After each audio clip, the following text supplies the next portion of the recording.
Assalamualaikum warahmatullahi wabarakatuh.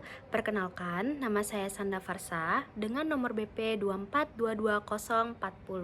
Hai teman-teman sekalian, di sini saya akan mempresentasikan topik mengenai pandangan Islam tentang zakat dan pajak. Di sini kita akan membedakan secara mendalam bagaimana tentang analisis syariat, kedudukan masing-masing instrumen, serta kontribusi nyata keduanya terhadap kesejahteraan umat dan kemajuan bangsa. Nah teman-teman, selanjutnya di slide ketiga mari kita bedah instrumen pertama, yaitu zakat. Secara etimologi, zakat berasal dari kata zaka yang berarti suci, tumbuh, berkembang, dan berkah, yang merefleksikan bahwa zakat berfungsi menyucikan harta serta jiwa sang muzaki. Secara terminologi syariat, zakat diartikan sebagai pengeluaran sebagian harta tertentu untuk diberikan kepada golongan atau asnaf yang berhak, dengan catatan harta tersebut telah memenuhi syarat hisab atau batas minimal dan haul atau jangka waktu kepemilikan 1 tahun. Dasar hukum kewajiban ini sangat kuat di dalam Al-Quran, di antaranya Quran Surah At-Taubah ayat 103 yang mengenai perintah pembersihan harta. Saya akan membacakan ayat tersebut, yaitu berbunyi, A'udzu billahi minasyaitonir rajim. Bismillahirrahmanirrahim.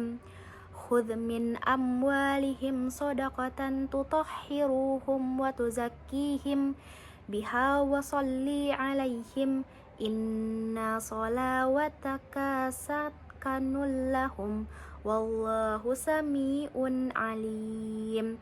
Yang artinya, ambillah zakat dari harta mereka guna membersihkan dan mensucikan mereka, dan berdoa untuk mereka. Sesungguhnya doamu itu atau menumbuhkan ketentraman jiwa bagi mereka. Allah Maha Mendengar, Maha Mengetahui.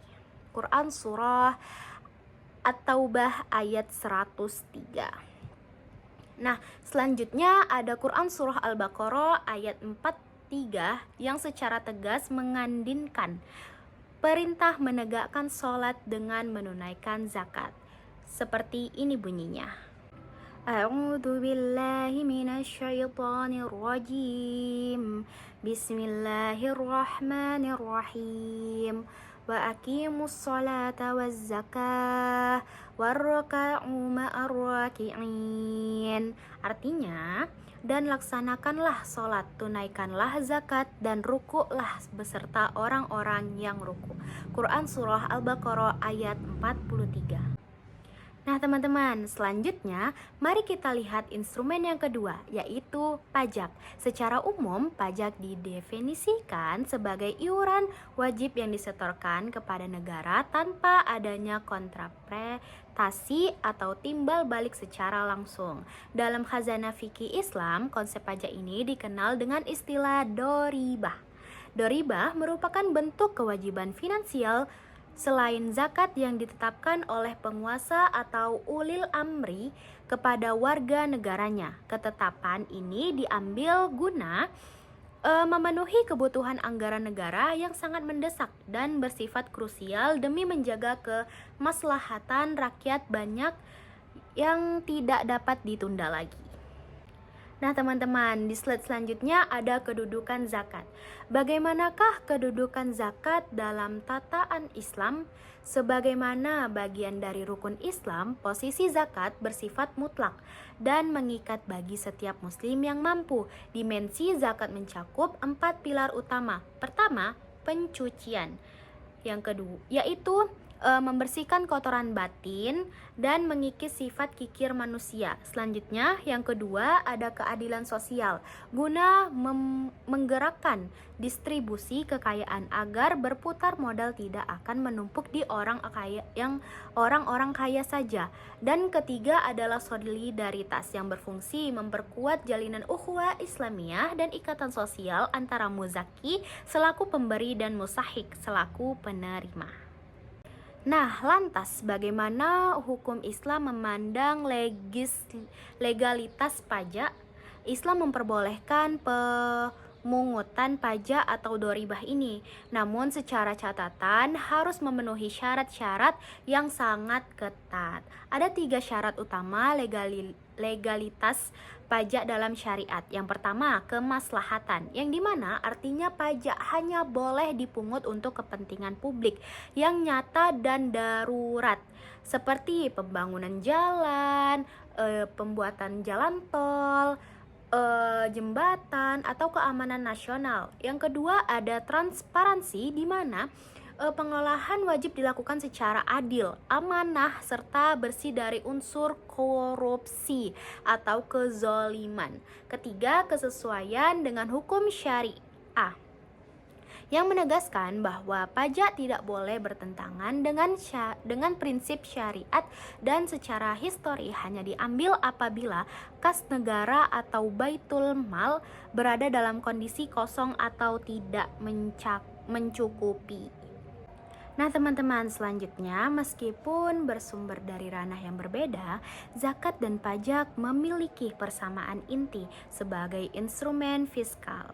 Keduanya merupakan bentuk kewajiban finansial yang bersifat otoritatif atau memiliki daya paksa secara hukum. Terlebih lagi, keduanya bermuara pada tujuan mulia yang sama, yaitu untuk meningkatkan kesejahteraan rakyat serta menjadi pilar utama dalam pembangunan sosial dan program pengentasan kemiskinan di tengah masyarakat. Nah teman-teman, untuk mengetahui keduanya, mari kita telaah tabel perbedaan substansi ini berdasarkan beberapa indikator analisis. Yang pertama, dari segi sumber hukum. Nah, zakat berasal dari syariah ilahi, sedangkan pajak berasal dari regulasi negara. Dari segi tujuan, zakat bernilai ibadah, madah, dan jaminan sosial keagamaan. Sementara pajak untuk kepentingan sipil dan kenegaraan. Selanjutnya, subjek wajibnya pun berbeda. Zakat hanya menyasarkan muslim yang memenuhi hisab dan haul, sedangkan pajak mencakup seluruh warga negara lintas agama. Untuk alokasi dana, zakat bersifat kaku karena mutlak hanya untuk 8 golongan asnaf. Perbedaan dengan pajak yang sangat fleksibel untuk membangun umum. Terakhir, besaran zakat sudah beku dan tetap seperti 2,5%, sementara besaran tarif pajak bersifat variabel mengikuti kebijakan ekonomi negara. Nah teman-teman, selanjutnya di slide 9, melalui pemahaman di atas kita dapat melihat sebuah sinergi pembangunan yang luar biasa jika kedua instrumen ini dijalankan beriringan. Peran zakat akan berfokus pada tataran mikrospiritual, seperti pemberdayaan ekonomi umat, penyediaan modal usaha mikro, pendidikan para mustahik, dan pemenuhan hajat pokok kaum duafa. Di sisi lain, peran pajak mengambil porsi pada pembangunan infrastruktur makro seperti jalan tol, bandara, pertahanan keamanan nasional, serta jaminan fasilitas kesehatan publik. Keduanya tidak perlu dipertentangkan, melainkan saling melengkapi untuk mewujudkan kemakmuran bangsa yang berkelanjutan. Nah, sebagai kesimpulan dari presentasi ini, zakat adalah kewajiban iman, sedangkan pajak adalah kewajiban negara. Islam mendukung penuh implementasi keduanya selama dikelola secara adil, transparan, dan juga amanah. Integrasi dan sinergi yang harmonis antara optimalisasi zakat dan kepatuhan pajak dipastikan dapat mempercepat pengentasan kemiskinan sekaligus memperkokoh kemandirian ekonomi nasional kita. Nah teman-teman, sekarang udah tahu kan bedanya zakat dan juga pajak? Nah, dalam menyusun materi ini, saya banyak menyandar pada referensi-referensi utama yang kredibel, mulai dari Al-Quran dan hadis sahih, regulasi perundang-undangan zakat dan pajak di Indonesia, hingga kitab fikih klasik seperti Fikih Az-Zaka karya Yusuf Al-Qaradawi. Baik teman-teman, akhir kalam saya tutup. Wassalamualaikum warahmatullahi wabarakatuh.